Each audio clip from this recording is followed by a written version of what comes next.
Just before the US Grand Prix, the FIA has introduced strict new rules that have uncovered a cheating scandal. Teams are under the spotlight, and the pressure is on like never before. How will this impact the championship race and the drivers involved?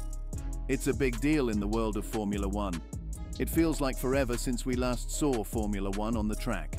This 3-week gap between races has really interrupted the flow of the championship, making it hard for fans like me to wait. To pass the time, I picked up the 1999 F1 Annual, which gives a race-by-race summary of that season. It's been an amazing read. After all, who doesn't love looking at old F1 car pictures? The good news is that the United States Grand Prix at the Circuit of the Americas is almost here. As we get closer, the focus is shifting to the Drivers' Championship battle between Lando Norris and Max Verstappen. Lando Norris has a huge 52-point gap too close to catch Max Verstappen, but that won't stop him or McLaren from pushing hard. Verstappen's stunning result in Singapore strengthened his lead, especially with Daniel Ricciardo taking the fastest lap point away from Lando, which left McLaren's Zak Brown furious. Right now, if Verstappen outscores Norris in any race, it's likely game over for the title race. However, Norris does have 3 sprint races left this year, giving him more chances to outscore Max. Red Bull's challenges at COTA. Last season, the Circuit of the Americas was one of the few places where Red Bull struggled. Still, they managed to win both the sprint race and the main Grand Prix. One of Verstappen's issues was a brake problem, which allowed Lewis Hamilton to close in on him during the final part of the race. However, Hamilton couldn't make the pass and was later disqualified for illegal plank wear. One of the big problems last season at the Circuit of the Americas, COTA, was the poor track surface, especially around Turn 1. It caused a lot of bouncing for the drivers, which even contributed to the disqualification of Lewis Hamilton and Charles Leclerc. For the 2024 Grand Prix, the track has been resurfaced to fix these issues. As Austin race promoter Bobby Epstein said, it was mainly to get rid of the bumps. He added, some parts of the track were 12 years old, so it was time for a refresh. Last year, Max Verstappen wasn't too happy with the track. He commented that it was better suited to a rally car than a Formula One car, which shows how rough the surface had become. Hopefully, with the new resurfacing, we'll hear more positive feedback this time. I'm certain we're going to hear that it feels like a totally new track, Epstein added, optimistic about the improvement. However, the resurfacing might not be a long-term fix. Part of the problem is that there's a tunnel under Turn 1 that provides access to the paddock. It's believed that the subsidence, or slight sinking, around the tunnel area causes the track to become bumpy. While the resurfacing should help for now, it might only be a temporary solution. The bumps could reappear in a few years, unless a deeper fix is found. Not only this, the Circuit of the Americas, COTA, in Austin, Texas, has another challenge besides the track surface, the ground it's built on. The area sits on high plasticity clay, which means the ground expands, shrinks, and shifts depending on the weather and temperature changes. This leads to constant undulation, making it difficult to maintain a stable surface. Resurfacing a Formula One track is a big deal. Teams gather years of data on how each track behaves, how much grip it offers, how it affects tyre wear, and more. But when the track is resurfaced, all of that data gets thrown out the window. This year, every team will be arriving at COTA with little idea of what to expect. Adding to the challenge, there's a sprint race scheduled, and teams will only have 1 hour of free practice to figure out their setups before points are on the line. This limited practice time could lead to surprises in the race as teams scramble to adjust their strategies. Lessons from the Chinese Grand Prix. This isn't the first time this season that teams will face a newly resurfaced track. Earlier this year, at the Chinese Grand Prix, teams were caught off guard by a fresh surface.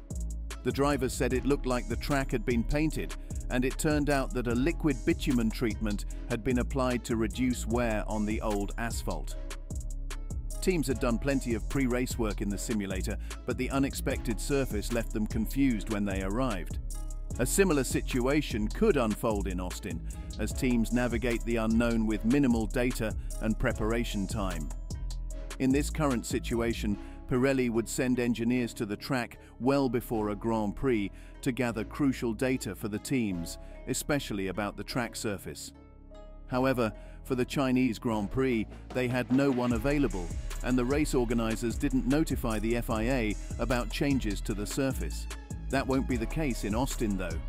This time, everything is set, and the drivers are likely to appreciate the 18,000 tons of asphalt used to resurface the Circuit of the Americas. But that's not the only change happening at COTA. Last year, track limits and drivers cutting corners were a huge talking point. Drivers cutting corners or abusing runoff areas became such an issue that Haas even requested a right of review, claiming multiple violations by competitors that went unpunished. Although the FIA stewards rejected Haas's request, the onboard footage from Turn 6 revealed clear instances where drivers ran off track. Other teams also complained about the lack of penalties for these violations. The FIA admitted that the problem existed, but argued that external monitoring of certain corners wasn't enough to make accurate judgments about whether drivers stayed within the white lines. Track limits have been a recurring issue at several circuits in recent years. Many circuit owners have finally recognized that the best way to address this problem is to ensure that going off track has real consequences.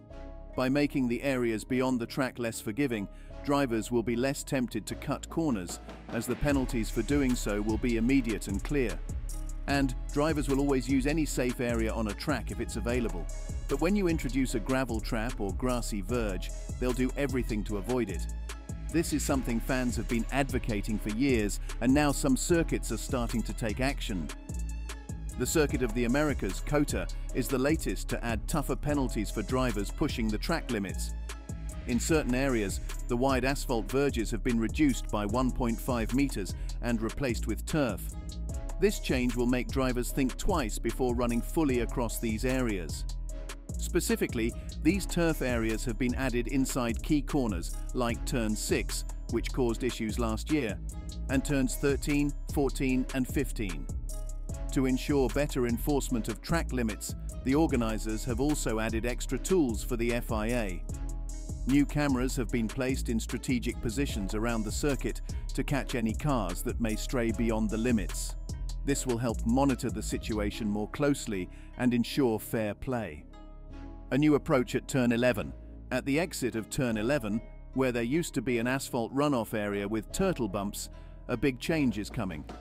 The area will now feature a resin-bound gravel insert. This fake gravel is designed to slow down cars enough to act as a deterrent without creating the usual issues of real gravel getting dragged onto the track and needing cleanup. These changes aim to keep drivers within the boundaries while improving race safety and fairness. The updates should make the race at COTA more exciting, as drivers will have to be more precise with their lines and avoid cutting corners. Moreover, the Circuit of the Americas, COTA, doesn't just host Formula One, it also hosts MotoGP, which has very different needs when it comes to runoff areas. As Bobby Epstein, the race promoter, explained, it's tricky because MotoGP prefers gravel traps in places where F1 wouldn't want them. He added, you can't have both, and you can't cut into the track to add gravel and then expect it to stay secure, especially with clay beneath the surface. The recent changes to the track are aimed at solving two big problems from last year: the track's bumpy surface and the ongoing track limits issues.